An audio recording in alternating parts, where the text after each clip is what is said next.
Time to fly, time to fly.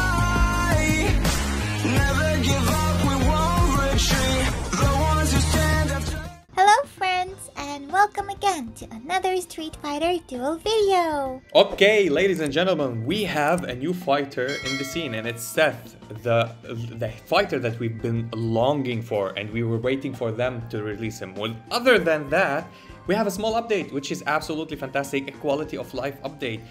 Finally, of course, they didn't fix the issue with our recycling, so you can recycle B rank units or units that you already maxed out or something like that. If you're gonna go and check the heroes, check the awaken, and go to reset or dismiss, we still can't go and dismiss these units that we did. Like, why you can't do that for us? But they didn't.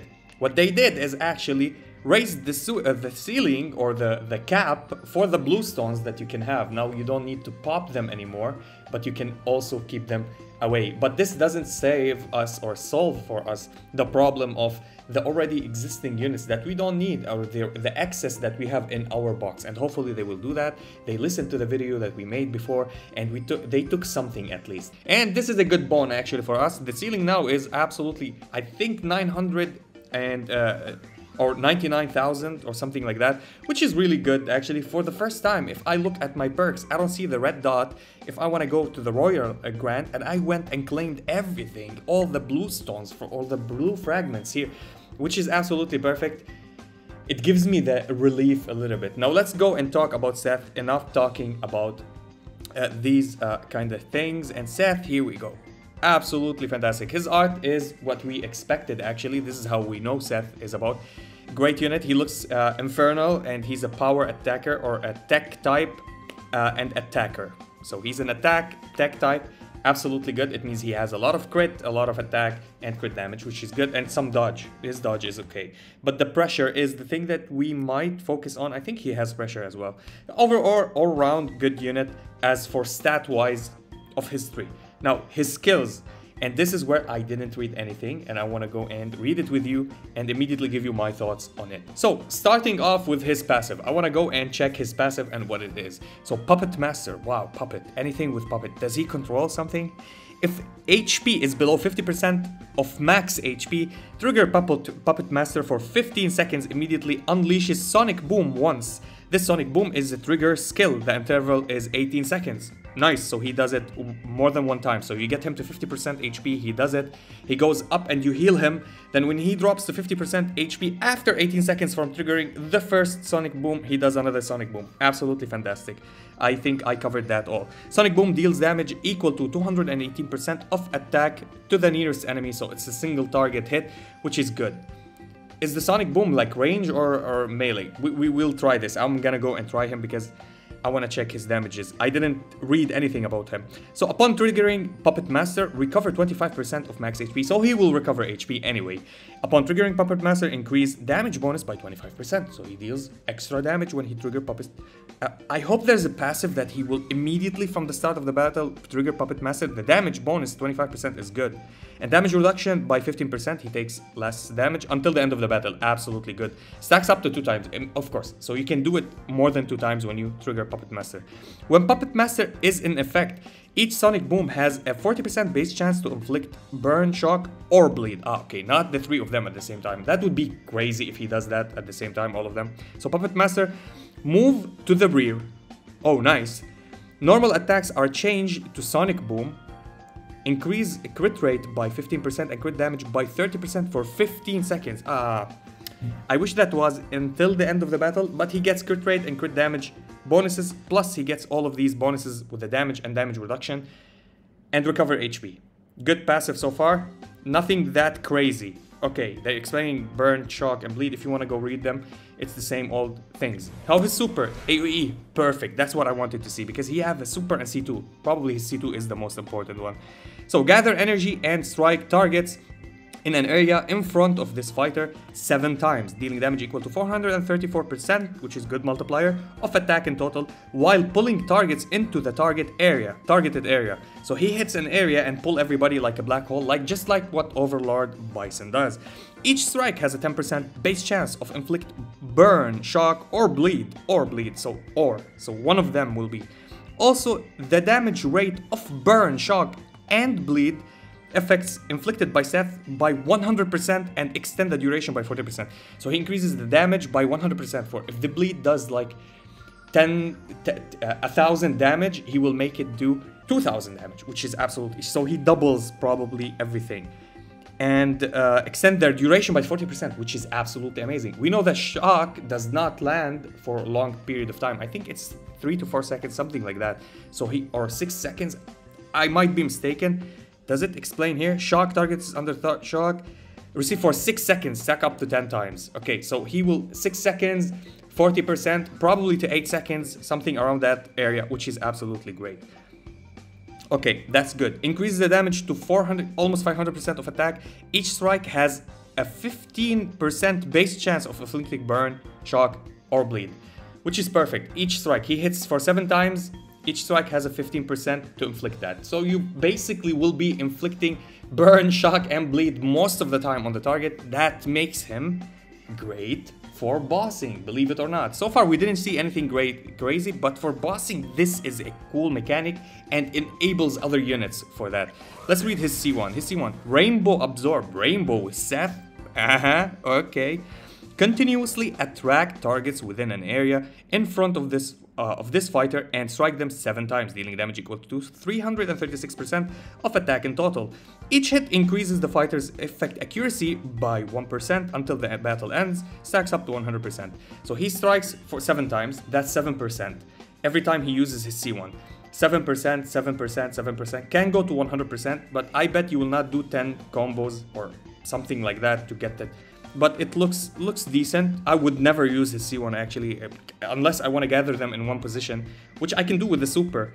So increase damage to 386% of attack. If Puppet Master in effect, when this skill is unleashed, the fighter will recover additional 3%. Yeah, so his C1 is useless. Absolutely never use it. It's absolutely useless. Nothing good about it.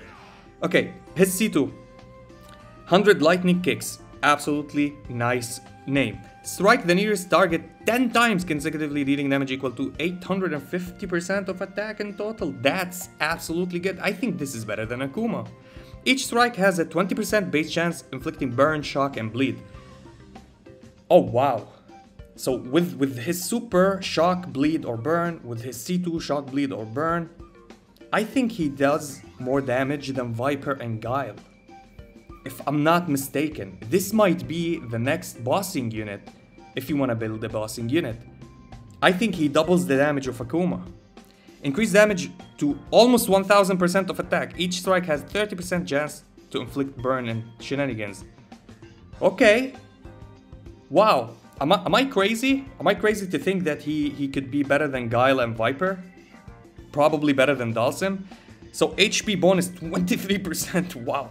Attack bonus 37%? What is going on with this game? Okay, definitely he outscales Dalsim, Viper, Akuma, Guile, normal Vega. I don't know if Visconti Vega he can't, no. But he might go more than Leonardo. I don't know, let's check it out. If 100 lightning kicks last strike hits a target with burn, shock, or bleed, effect inflicted by Seth, by him, it must be inflicted by him. Unleash Shoryuken once. Shoryuken will strike the nearest enemy 6 times, dealing damage equal to 288% of attack in total. This Shoryuken is a skill trigger interval 10 seconds, so he can do it many times, which is really good. It might mess up your rotation if you're on bossing, because if you hit and you want to go back to back, he will be delayed by hitting them with a punching Shoryuken, so that might delay it a little bit. Let's read his assists. I always love some assists. Good assist, because we lack them. The assisted fighter gains 1% effect accuracy for every attack they perform, stacks up to 40% and lasts until the battle ends. That's absolutely huge. This is huge for characters that you need effect accuracy on them. So plus 10. While unleashing Shoryuken, Seth gains 100% effect resistance.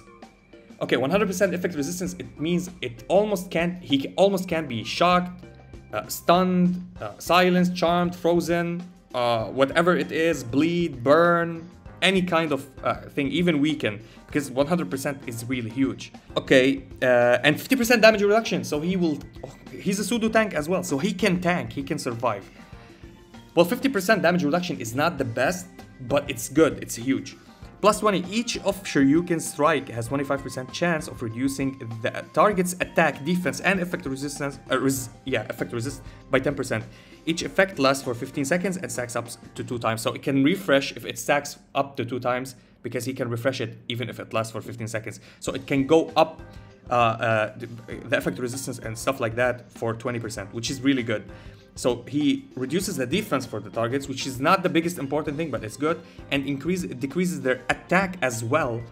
So they will deal less attack to you, especially in bosses. And effect resistance, it means you will apply more debuffs on them. Absolutely huge. His plus 20 is so important. You might think it's not, but for his kit, it's so important, especially with what he does. Plus 30. When Puppet Master is in effect, each of Shoryuken strike will inflict additional soul damage. That's equivalent to true damage, equal to 25% of the fighter's lost HP. Now, when I tell you soul damage is equivalent to true damage, until or whenever you don't read anything on bosses or the units that says they have soul damage resistance. If they don't have soul damage resistance, it means this soul damage will deal damage to them directly, no mitigation with defense or damage reductions. Nothing can defect that except soul damage. Okay. Capped at 150% of this fighter's attack. Of course, the soul damage cannot result in crit. Damn! If it results in crit, that would be huge, because it's true damage with crit. That would be absolutely huge. Okay, his cards. So, trigger Puppet Master upon entering the battle. Here you go. Here you go. The first buffs that you got immediately from the start of the battle, and then when you trigger it again and again and again. After triggering Puppet Master with the passive skill for the first time, so not with the other three, with the passive, the next super combo won't consume gauge. Wow! So he will go free combo meter and strike the enemies with his super again with no combo. Okay, that's great. That's great. Wait, his trials are up, right? Can we see it from here? Yeah. So his trials is up. Is there any lineup that has Viper? Akuma. We can test him with Akuma. Oh, these are not the heroes. Oh, we need to go to every box. Okay, okay, fine. Oh, here's Viper. Here's Viper. Okay, we can test one time with... Okay, and the best combo that I wanted. And Cammy for speed. Is there anybody faster than Cammy? No. Is his speed good? 118. Decent. So we're gonna start with Super, C1, C2, then C3. And we're gonna check his damages. And we're gonna retry it again. This time we're gonna start with her Super and then her C3. And we're gonna use his C2 only. Okay, okay, okay. So let's go and fight. Everything for me is at times 4. Okay, okay. So Super, C1, C2. Oh, damn. Okay, and C3. Okay, he's dealing good amount of damage. That was good. I don't know if it's Viper, the reason. Don't hit us with the C3, guy. Don't get stunned. Oh my god. Okay, Cammy is dead. Nobody cares. C1, C2, and then a C3. Yeah, Viper does insane amount of damage. Oh, he went back. Did you see that? And he hit him with the... Okay, it's like Ryu when you get him to low HP. Viper did the most of the damage with the C3. Okay, so we're not gonna use Viper C3. Wait a second, wait a second, wait a second. I'm gonna use his Super with his C2 and Cammy's C3. Does this make sense? But I need her shields. So if we go low in HP, she triggers her shield, we get super combo and stuff like that. This is why she's OP. Okay, so we're gonna go like this. Okay. Super. Oh my god, that's a lot of damage. C2 and C3 with Cammy. Okay, Cammy killed Abel. Okay, and we're gonna get hits and he gets to the back and no combo meter. You see that? No combo meter. And again. Okay, okay, that's insane amount of damage. How much damage did he do? Let me check that. Of course he did the most. Oh wow, okay. So now if we go full Viper, can she do the same amount of damages? Let's go and check Viper. So Viper is the main carry right now. Here we go.